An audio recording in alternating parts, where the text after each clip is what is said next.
Hello and welcome back to the Level Up English podcast, the best place to come to practice the English language, learn about the British accent and culture with me, your host, Michael Lavers. Are you happy to be here today? Well, I'm not happy. I'm very unhappy because I have a case of the Monday blues. Don't you just hate waking up on a Monday morning and you're kind of still trying to figure out what day it is? You're still not sure. You're like, wait, what's going on? What's that noise? Am I dreaming? Oh, it's my alarm. Why is my alarm going off? Wait, it's 6 o'clock already? Wait, what day is it? It's Monday. Oh no. Haven't we all had that feeling before? It's a horrible feeling when you think, okay, maybe it's Saturday, it's Sunday, but no, it's a working day. You have to get up early in your tired, sleep-deprived state and head off to a job that maybe you don't enjoy so much. It's not a good feeling, is it? To be honest, I have a few confessions. First of all, it's actually not Monday today. Second of all, I don't really hate Mondays, although I have definitely hated them before. And maybe I'll talk about why later on, and I'll talk about how I've recovered from that Monday hate. But I think it's quite a universal thing to not be a fan of Mondays. And because of that, in many languages, including English, we have lots of expressions and phrases and idioms that we can use when Monday comes around. And that is exactly what we'll be talking about in today's episode. Of course, I have tried to make as many changes as I could in my life to make Mondays more enjoyable, because I think it doesn't matter, regardless of whether we're talking about a Monday or another day, it's not very nice waking up and having one day feel much, much worse. So I've tried many things over the years. One thing that I experimented with before was using Sunday as a buffer day. So rather than waking up on Monday and having 50 emails and all this work to do, I would do some of this stuff on Sunday, like maybe just emails on Sunday. So I could wake up on Monday and I would just have, 5 emails. So that would help a little bit. But honestly, one of the biggest changes I've made recently is just sleeping more on the weekend. Or I should say sleeping regularly. So this is a pattern that many of us will do, and I'm sure you have done, or maybe you do regularly.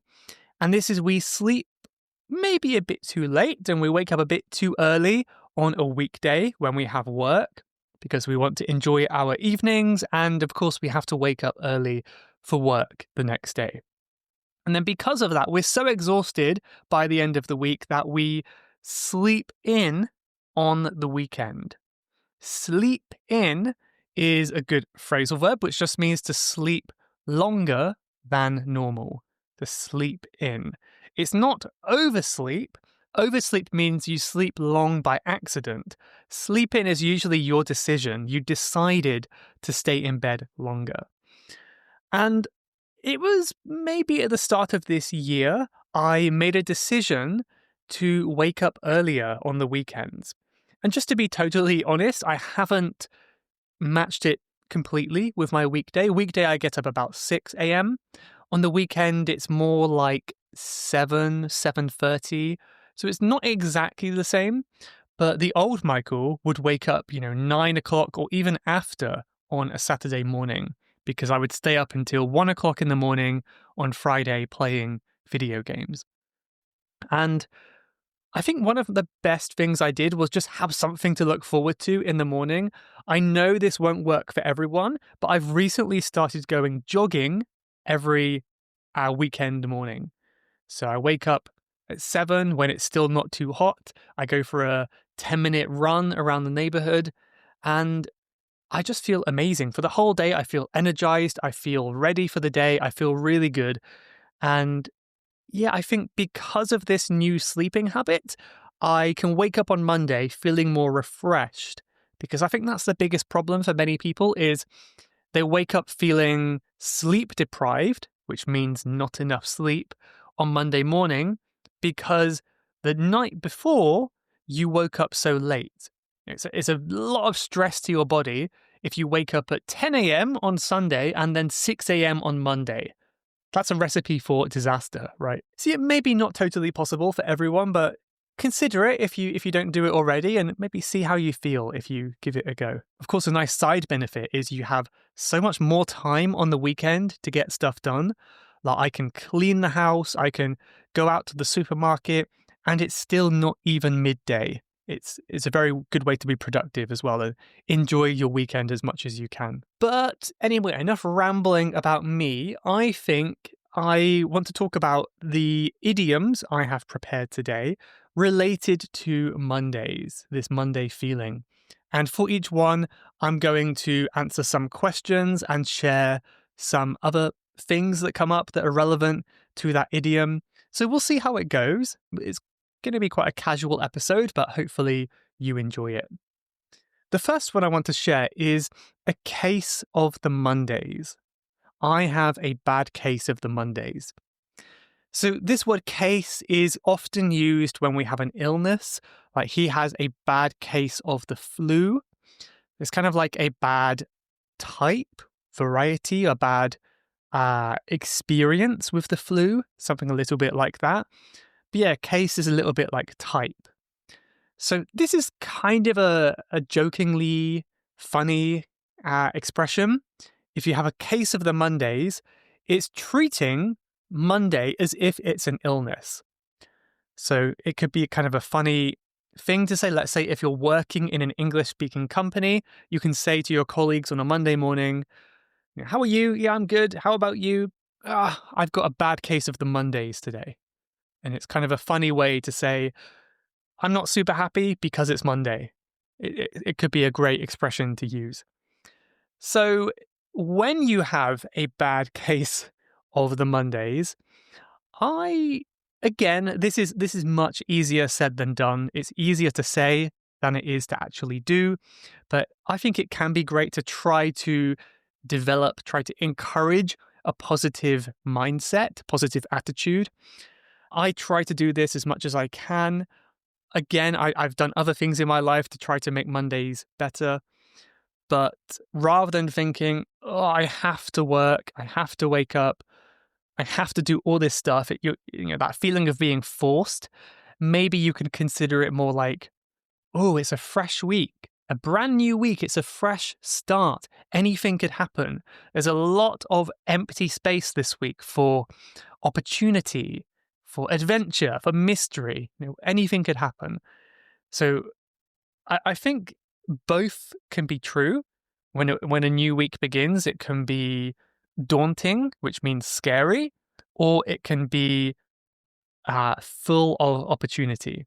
And it just depends on your frame of mind, on how you want to see it. So I felt like that could be a good way to look at it. I try to do that when I wake up and I realize it's Monday. I think to myself, ooh, I wonder what I can do today that's going to be fun, or what am I going to have done? Or here's a good future perfect tense. What will I have done by the end of the week to make myself feel proud? We could say that. I also think it's important to question why you hate Mondays. I do think to some extent it's not inevitable, which means it can be avoided. It's not inevitable. Maybe everyone around you also hates Mondays, but I don't think it has to be that way. So maybe consider, do you hate Mondays because of your job, or is it because of your routine? And can either of these things be changed? Just like I said before with my sleeping habit, maybe there are some things you can change in your life to make Mondays more enjoyable. Another great idea is, again, this might sound scary or challenging for many of you, but I have a feeling that it would help a lot of people if, let's say you wake up at 6 o'clock for your job, maybe you could consider, rather than rushing to get breakfast and putting on your clothes, leaving at 6:15, maybe you could wake up 20 minutes earlier and again go for a walk or a run in the morning. go to a very early morning cafe to get a coffee, just something in the morning that sounds enjoyable for you. Be watching a movie that you like, or even half of a movie or something like that. And you might be thinking that's such a waste of time when I could be sleeping instead. But especially if it's a healthy habit like moving, exercise, walking, this could be a great way to give you energy for the day. And I would say for me, like if I'm walking outside in the park or something like that in nature, that would be more beneficial to my health than sleeping for 20 minutes longer. And of course, I think ideally you would sleep a little bit earlier as well. But yeah, again, it doesn't sound very appealing, but I think that could be a good option for some people out there to give them something on a Monday morning to look forward to. And of course, the other option is it's just your job. You dread Mondays because you don't like your job. And I've used that word dread quite a few times already, but it's a very useful word. And it just means to really, really not want to do something. Like you're really not looking forward to it. You have a bad feeling about it. You are dreading doing something. And yeah, many people dread Mondays. And if the reason is because of your job, you know, again, there are a few situations where people can't change jobs that easily. I do understand, but I think most people have the ability to look for a new job and change their job. And I kind of feel like you're never too old to do that. Some people think, well, I'm 40, I'm 50. Uh, I'm going to retire in 20 years or 5 years. There's no point in me changing. And I feel like, no, I mean, we never know how much time we have left. I think it's always good to make a positive change in your life, even if it means taking a risk. But I think taking a risk to be happy, that's a risk worth taking, isn't it? But yeah, let me know if you had experience with that before. Of course, I suppose I have. I used to wake up dreading Mondays, especially when I worked. What would I dread the most? I suppose when I think back to some of my most depressed times in my life, it was when I was working 10-hour days cutting grass. I was basically cutting all the grass in my city with lawnmowers and strimmers, and we were working for 10 hours a day with not too many breaks. They were long, busy days where we'd have to meet at like 5 in the morning to start work. And yeah, I would dread waking up. I was exhausted because I'd finish so late. I'd have to wake up early to drive to work, which took 45 minutes as well. So that was a challenging time. And I think, yeah, I changed my job. I quit that job. And in the end, it worked out for the best. I'm much happier now because I took the risk and I made that change. It doesn't always work out the first time, but maybe it's something to consider, The next expression is back to the grind. Grind is a word that you will see in many different expressions related to work. But yeah, really, it just refers to hard work. If you're grinding away or you're going back to the grind, you are working hard. So if you refer to your job as a grind, it kind of implies that it's difficult and maybe kind of boring as well. I mean, even if you do quite enjoy your work, like a lot of entrepreneurs, business people will use this word like grind, they're back to the grind. And it just kind of feels like they're working very, very hard for long periods of time to get something done. Not always negative, but yeah, quite often negative. I mean, I can be honest, I'm grinding away today because I have a lot of work to do, this recording and other podcast stuff. But, I'm always quite happy to do it. So it is a bit of a grind. I have a lot to do today, but I am quite looking forward to most of it. And yeah, hopefully that comes across in the way that I'm talking as well. I think if I was in a bad mood, you might pick up on that quite easily. But yeah, back to the grind, back to work, basically, back to the hard work. So I suppose with this one, we can talk about working mindset, the way that you view your work. So how do you view your work? Do you view it as a grind? Do you view it as something that you have to keep doing again and again, and it's quite monotonous? That means boring and repetitive. Is it a grind for you, or does it come easily? Maybe kind of the opposite feeling to the, going back to the grind would be getting into a flow state. Flow is like the way that water moves down a river, where you're just in the moment, you're working, everything's going really well, and you're totally present. You're not distracted by thinking about what you'll have for lunch. You're in the moment, you're doing really, really high quality work. I don't often get into that flow state, but when I do, it's an amazing feeling. It's really, really nice.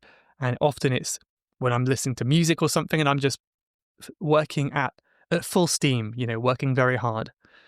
So, yeah, how do you feel about your work? Maybe you can reach out and let me know. And another option, I think, if it's not possible to change your situation, like I mentioned before, maybe you can try to change your mindset. I do think it can be possible to change the way that you look at things to make it more enjoyable. It's just like anything in life, right? When it rains, you can think, oh, I'm going to get so wet and cold. I hate the rain. Or you can think, this is so refreshing. It's so good for the plants and nature. I love the smell of the ground after it rains. Both of these things can be true. It's just two ways of looking at the same action. And I think in many ways we can do this with our work as well. I've mentioned before, a long time ago on the podcast, that one of my main jobs I had before teaching was I was a gardener at a crematorium. This is basically a place where you not bury people, but you bury people's ashes. So it's quite a serious place in some way where people pass away and they will, get cremated, which means burnt, basically, in a fire. Cremated is, of course, more respectful to use that word. And yeah, I mean, there were some days where I'd wake up early. I needed a lot of coffee to get me awake and get me through the day. And I just wasn't feeling it. I was dreading the day. I was dreading the work. My coworkers were annoying me, all that kind of stuff. But then I could also change my perspective and think about, how about from a person who's visiting the garden that day?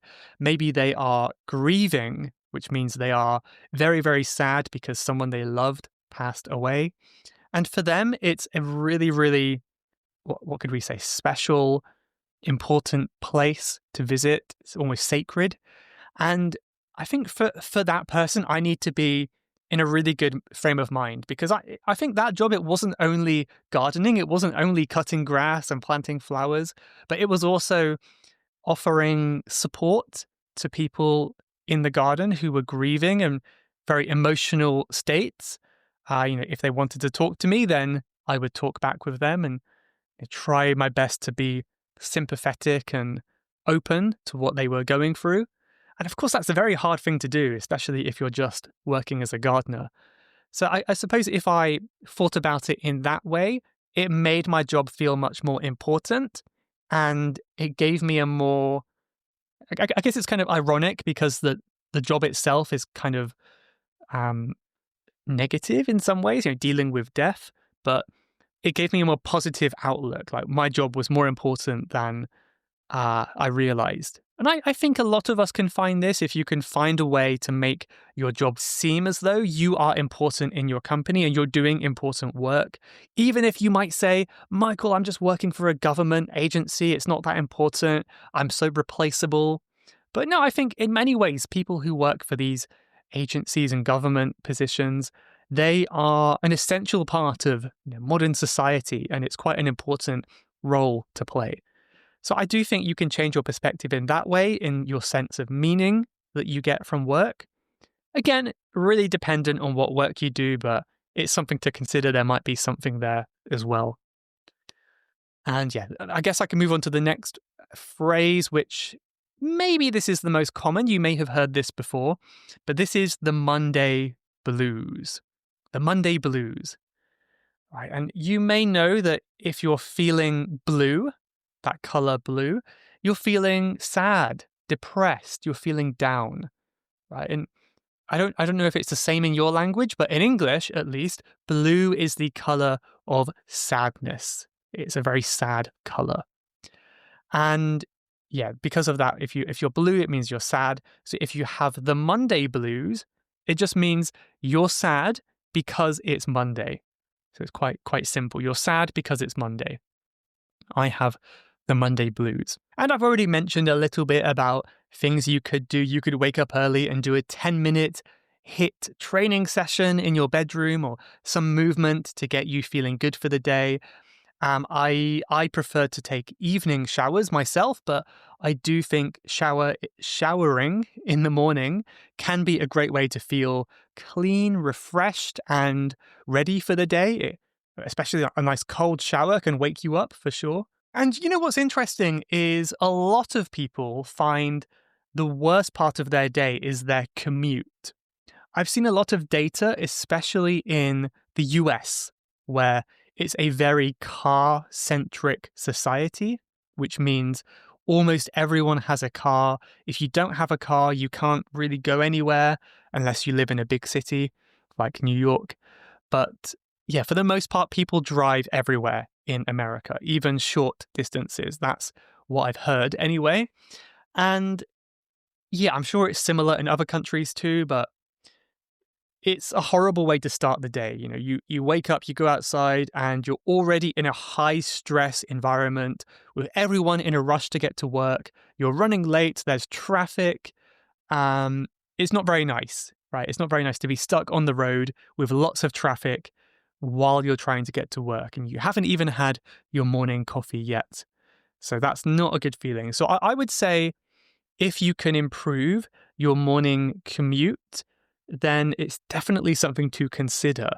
And I would take it one step further. I would say personally, a longer and more relaxing commute is preferable, it's preferable to a shorter and more stressful commute. So I'll give you a couple examples. First of all, in Bangkok, there are many ways to get around. You can take a taxi, you can take a train, you can take a motorbike taxi. You can walk, although not many people like to walk here. And you can even take a boat. I notice many people do that. They have a lot of canals in Bangkok, and especially local people will take a boat to get to work. Sometimes it's just across the river, but sometimes if your job and your house are in the right place, they will take a boat down the river for 10 minutes to get to their office. And I would say it might not be the most efficient way, depending on where you work, but personally, I would rather take a boat for 20 minutes than get in a car for 5 minutes. That's my preference because I think a boat is a more relaxing way to start your day, and maybe safer than driving as well, to be fair. So, I mean, that's one idea. I mean, maybe you can consider for your area, for your job and where you live, are there alternatives to getting to work? Is there another option? I know one example, which is very extreme, I have to admit, but when I was working at this job at the crematorium, I lived quite far away. So I had a really crazy commute.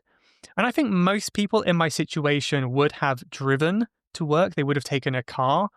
But I've never enjoyed driving, especially during the morning rush hour. I always prefer avoiding cars if I can. It's much more comfortable for me. So what I would do, let me walk you through my commute in those days. This is when I was 20, 21. I would walk from my house to the train station, which was about 20 minutes, 20-minute walk. I would get the train down to the town near where I worked, which was about 30 minutes. So already we're at 50 minutes, right? Then I would get my bike, which I would leave at the train station. So my bike was always at the train station. I would unlock my bike and I would cycle to work. But the thing about where I worked, it was very rural. It was countryside. It was isolated. So there wasn't really a direct route. I mean, there was a direct route, but it was a busy road and it was kind of dangerous because cars go quite fast. That would have taken maybe 20 minutes on the road. But I decided to go through the woods, through the forest, and there were nice forest trails, and I could go directly from the train station to work through the forest. It was a bit of a longer way, but it was quite nice. It kind of came out exactly where I wanted to go. And I guess the main downside, I mean, first of all, it was quite hard because it was steep. So I was going uphill on my bicycle, and it took 45 minutes to cycle to work from the station. So that's 50 minutes and then another 45 minutes afterwards. That's coming up to 2 hours just to get to work in the morning. So of course I would have to wake up before the sunrise and all this kind of stuff. But I have to say, I couldn't do it forever, that's for sure. But at the time, it was kind of nice. There was a lot of work, but it kind of turned into a nice routine, and it became kind of a nice part of my day. Also, good exercise too. Maybe I would sip my coffee on the walk on the way to the train station. On the train, I would do some language study because that's some easy time to kill and do something productive. Then when I got on my bike, of course, I was just cycling, but it was like 45 minutes of peace, silence, only the birds and the wind. And sometimes when the sun was rising, you could have these beautiful rays of light coming through the trees with the morning fog, the morning mist, kind of over the ground in the forest. Sometimes very, very beautiful. In fact, if I can find a picture of my morning commute, I will put it on YouTube on the video here so you can see what it looked like. And it was quite a nice way to start the day.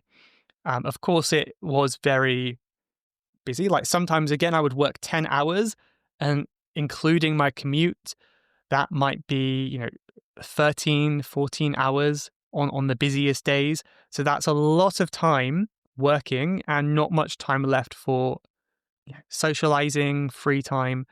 So I think it wasn't quite sustainable. Again, I did say it was very extreme, but it does give you some ideas. Maybe there's something you could do in your life to improve your commute. Another thing I used to do is, well, actually, I still do it today just to make sure my Mondays are even happier, is I save my favorite podcasts for Monday mornings. So sometimes, I like all the podcasts I listen to, but some of them are more funny. They're more enjoyable to listen to than others. And I will save these ones for that time so I can wake up and have a few laughs, enjoy myself before the day starts. And yeah, maybe you could do that with this podcast. Maybe, just maybe, if you feel like this is good enough to have its place on a Monday morning. But yeah, something to consider. And the final expression is a nice piece of advice, and this is to start your week off on the right foot. Start your week off on the right foot. I suppose it's kind of like a superstition, like when you get out of bed in the morning, if you put the wrong foot on the floor, that's a sign that you're going to have a bad day, a bad week. I think that's where it comes from, maybe. But it's a very common phrase to start something on the right foot. That just means to start a relationship, an interview, a day, a time period in a good, positive way. I think we all have those days where we start on the wrong foot and everything goes wrong. You drop your phone, the screen breaks, you spill your coffee all over your new t-shirt, you accidentally forget to give some paperwork to your boss, everything's going wrong. And I really started today on the wrong foot. What happened today? And I think it's so nice if you can do things to help you start the week on the right foot. One biggest thing, again, I don't want to sound like too robotic. I'm not perfect in any way, but something that I do like to do as much as I can is prepare for the following day the night before. So this could be, for example, before you go to bed, put your clothes out ready to wear in the morning. Even prepare your lunch so you have your lunch ready to go in the fridge to take with you to work. Basically anything that you might need to make your tired self in the morning happier and less stressed. I've tried a few of these things before. I used to prepare food and all that kind of stuff, prepare breakfast even the night before, if it's possible. And these days, again, I don't hate Mondays as much as I used to, but I'll do a little bit. Like I will make a plan for the day, which does help me since I work for myself. So just having that plan gives me less stress in the morning because I know what I should be doing. I tend to get my clothes ready. So I will put my clothes in the bathroom the night before. So yeah, I can very quickly get changed and I don't have to look through my wardrobe and pick out the right clothes in the morning. It's a very small thing, but I do think it helps. And yeah, maybe there's other things you could consider doing as well to help start your day off on the right foot as well. Let me know if you have more ideas, but that's just what I could come up with right now. Having a good breakfast, of course, is a great one. I mean, this is different for everyone. We have different needs and bodies. Honestly, for me, not having breakfast was the best option for me. Kind of. I basically have at the moment, I have a shake. So I go to the gym and then I have like a protein shake after the gym. And I try to make sure there's enough calories in there to give me a little bit of a meal, even though it's kind of cheating. But honestly, whenever I used to have breakfast in the morning, I always felt sick. I just don't have any appetite to eat in the morning, and I never enjoyed it. And yet I would always feel hungry before lunch.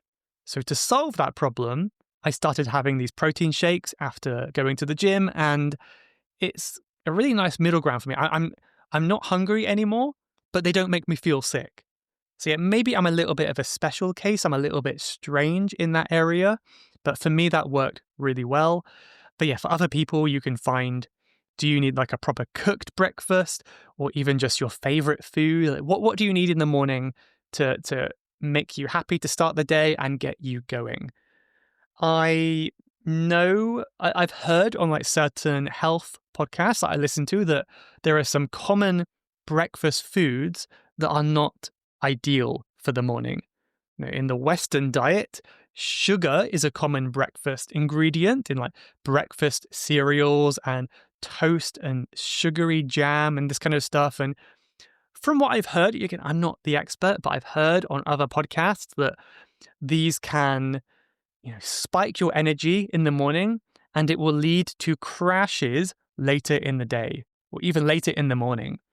So when we talk about an energy crash, that's just when you suddenly lose your kind of sugar level inside and you get really, really tired. And that's why people have to rely on coffee and things like that to get them through the day. And even oats, oats like porridge oats, this is a common thing, a common breakfast food. And even I've also heard that they are not great for breakfast food because your body reacts to them in a similar way to sugar, I suppose, and your blood sugar spikes, which means it goes up really quickly, and then it drops again later. And again, it might be different for each person. I'm not going to give any health advice here because that's not my area of expertise, of course. But I noticed for me, when I used to eat porridge for breakfast, even though it was quite healthy, there was peanut butter, blueberries, seeds and nuts inside as well. It was kind of a healthy meal. I would get hungry just 1 hour later, like a big bowl of oats, but then 1 hour later, I'd be super hungry again. So I think from what I've heard, my experience matches basically what I've heard. So yeah, I guess it's maybe a good idea to research into what a good healthy breakfast can be, because that makes a big difference on starting your week off on the right foot. And maybe the final thing for this one is what you do when you begin Monday. Again, I've mentioned it many, many times. You're probably fed up of me saying that I understand we all have different situations, different jobs. Some of us have nice bosses, horrible bosses. Some of us work for ourselves. Some of us are even unemployed. We all have different situations. But if it's possible, it might be nice to try to avoid scheduling big things on a Monday morning. So this is the idea of easing into the week. Ease into the week, right? Ease into means to gradually do something rather than doing a really big thing right at the beginning. It's just one idea. To be honest, it's not exactly something that I do. I do quite a lot of big things on a Monday morning. because I like to get it done soon. But honestly, these things I also kind of enjoy as well.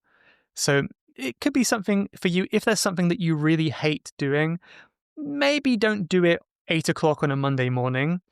I guess that's one point of view. But I suppose now that I'm talking about it, the other point of view, this is kind of what I do, I suppose, is do all of these big, horrible tasks on a Monday morning, and then you will feel so much better for the rest of the week because you've already done the worst parts of your job. So I guess there's two different ways to look at it. Again, everyone's different. You have to find what works best for you. But I think I'll leave it there. Today. So I've rambled a lot about Mondays. I hope that after some of the ideas we've spoken about today, that maybe I've cured your case of the Monday blues. Let me know if I've been successful in that. But yeah, always reach out and share your views, your comments, questions with me. I love to hear from you as a listener. Get in touch. But okay, I think now we will slide into something that is much more exciting than a Monday. And these are some comments from Spotify. I have been reading some of these comments and I'll try to find some ones that are new that I can share. And to be honest, it's getting quite hard. I think the way that they show comments on Spotify is quite easy to miss comments. I don't think I've read this one before, even though it's a couple months old now. But this one is from episode 319 from Sebastian. And Sebastian says, "Hello, Michael. I've been listening to your podcast for a few days, and I'm amazed by your work. Thank you for sharing your experience and knowledge with us. That really makes a difference in my learning journey." Thank you, Sebastian. I know that was a couple months ago now, but I hope you're still listening. I hope you stuck around with us after a few days. I also had a comment from Britt Marie from episode 316. I believe this is the same Britt Marie that I used to talk to in our group classes at Level Up English. So great to hear from you again. And she had a message for Alistair from episode 316 and said, "Welcome to Sweden." So that was very nice. And also said, "Michael, as always, a fantastic pod. I like your subjects, your voice, your tone, and above all, sharing your life with us." So yeah, thank you very much. That's a nice theme that keeps coming up in these comments. So it's great to see that you're enjoying that as well. And I think I will leave it there for the comments today because I'm finding it a little bit hard to find some new ones that I haven't read before. So if you want your comment to be read out on a future episode, honestly, the best place that you can leave it is Apple reviews. So go to Apple Podcast. You don't need to have an iPhone or even the app to do it. You can even do it from my website and leave a review. It's super helpful to the show. Just say hi, say whatever you want, and I will read out your comment on a future episode. So thank you very much if you can do that. But for now, let's end with a quote. And this quote, I don't know who said it, but it's a nice idea. "Success is to wake up each Monday and be excited about the week ahead." So I suppose you can ask yourself, what does success mean to you? I feel like this is a pretty good definition, though. If you can wake up on Monday with a feeling of excitement, to me, that means you're successful. So it may seem like a small topic to talk about Mondays today, but I think if you can really master your Mondays, you can master life. You can succeed at life. Do you believe that? Am I exaggerating too much?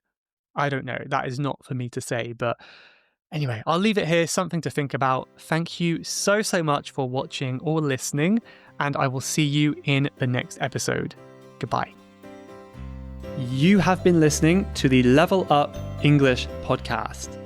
If you would like to leave a question to be answered on a future episode, then please go to levelupenglish.school/podcast. That's levelupenglish.school/podcast. And I'll answer your question on a future episode. Thanks for listening.